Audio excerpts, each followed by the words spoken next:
I coach because I suck. All right, let's talk about it. I almost threw out a that's what you said right there. But, anyways, I'm Andy. This is Mindset Matters More. And I want to talk about coaching and I want to talk about basically life is lifing still and how that impacts my coaching. Because I feel like a lot of times I've seen people who want to become coaches or teachers or mentors, and they themselves cannot handle the pressures of it. And so I want to talk about that and I want to get into what that means. And like, one of the most important things that I believe that as a coach, as a mentor, as somebody who's got shit to say all the time on social media, is you have to have the ability to overcome chaos. Now, I'm not saying that you have to do it perfectly. I'm just saying that you have to be somebody who, through thick and thin, you have to continue with your own program and keep pushing forward. Okay. Now, why is that? When you work with a client, they too will inevitably be going through thick and thin, up and down, have chaos, have peace. And how will you ever be able to guide them through that if you do not manage it yourself? Again, not saying that it's got to be perfect. And uh, even more to the point is that it doesn't even have to be the same situation specifically, but you should be able to say, well, this is kind of like when this happened to me, and this is how I navigated that, right?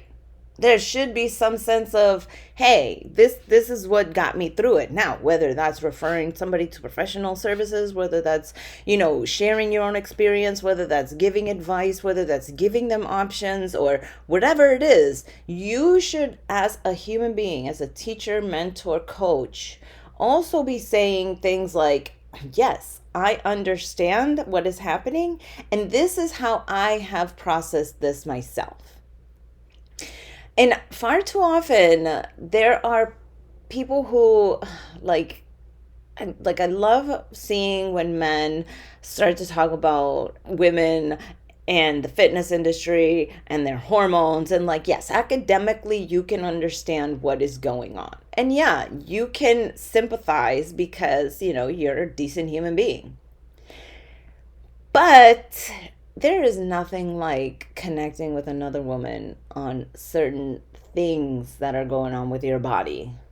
There is nothing like connecting with another Latina and understanding what they're going through when it comes to their family obligations. There is nothing like connecting with another woman your age, another person in your demographic who went through the same childhood that you did and experienced the same movies and songs and life experiences that you went through. There is nothing like having that connection with somebody. So when you are a coach, mentor, teacher, even a trainer, even a personal trainer, you should have had some experience as that person to be like, yes, I have had that issue too. Like, I would never, ever begin to start to talk about people who have dealt with being underweight, like just have been underweight their whole life. I could not tell you what that experience is like. I could not tell you, hey, the best course of action and the way you need to think about this is no. I've always been chronically chubby. I've always been overweight. I've always been somebody who has been freakishly strong.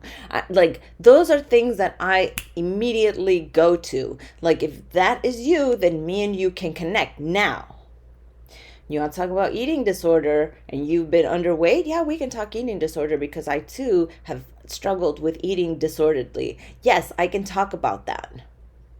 Yes, are you a woman who has been judged because of your size and your shape? Yes, we can connect on that. You find ways to connect with people rather than it being the exact same situation, right? And far too often, again, like, the social media just grinds my gears lately. And I don't know why it is, but it just feels like people who cannot empathize, people who did not go through what I'm going through, are talking at me like, yes, this needs to be you and how you feel. And I'm like, no, that's not it at all. Like, I don't feel like that. Like, you do not understand. Like, you can talk out of a book, but that's not the reality of it at all. So that has been like my experience lately. And, I have coaches myself. Like, I'm somebody who gets coached. It's like, if you have a coach that does not have a coach in some way, shape, or form, whether it's a mentor, whether it's a business partner who they bounce ideas off of, like, if they are not learning themselves from other people, that's a red flag, first of all. But how will they ever be able to work through problems themselves with their clients if they don't have that sounding board? If you have a coach that thinks, oh, well, I know everything and I'm going to tell you what to do when I don't know what the hell I'm talking about, then, fucking run, first of all. But so, yeah, I have a coach. I have coaches who are where I want to be, have done what I want to do, know the ins and outs of the space that I would like to occupy.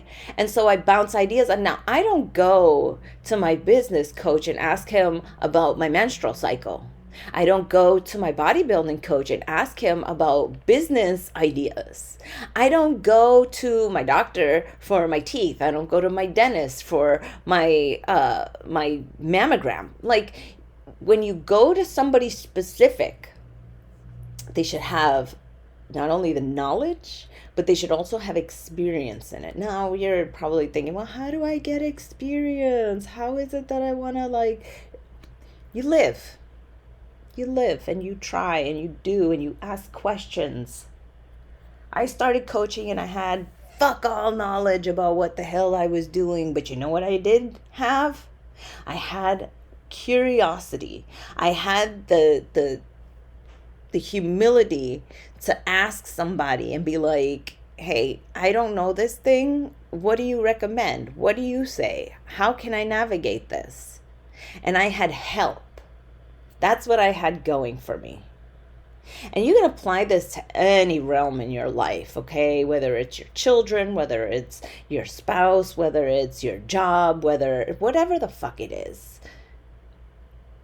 Always go into a situation with this curiosity of, I want to help, I want to be of service, but I don't know anything. I don't know everything. So let me figure that out and get back to you on that. It's really important to distinguish yourself as somebody who is always learning. And again, this applies to everybody. This isn't just coaches, mentors, and teachers. This is just being a good employee. This is being a good partner, a good spouse. It's like, hey, my partner is doing this. I don't know how to navigate it. Okay, well, there are plenty of resources out there to help you. You don't have to do things alone. And for me, being able to do that not only enhances my experience, but it enhances the experience of my clients. And this isn't a sale pitch for me, but I mean, you guys know I coach, whatever. But don't you feel better knowing that the people who are helping you are constantly learning? Don't you feel better knowing that the people who you surround yourself with aren't just like, yeah, I know everything, I'm done living, like this, that's it, it's over, like nothing more to see here, guys. I'm the end all be all, the alpha, the omega. I stole that from Nicki Minaj, by the way. Point is, if you want to progress in any realm, whether it's your fitness, your health, your coaching, your mentoring, being a student is where it's at. And knowing that your experience is part of that. Your experience enhances all of that. How did you navigate before? Share that with people. Don't keep that internally. Share your experience with people. Hey, I went through that too. Hey, that's something, I did something similar too. And just see where it takes you. Because to me, that has enhanced so many aspects of my life. And yeah, that's all I had to say today, guys. Love you. Bye.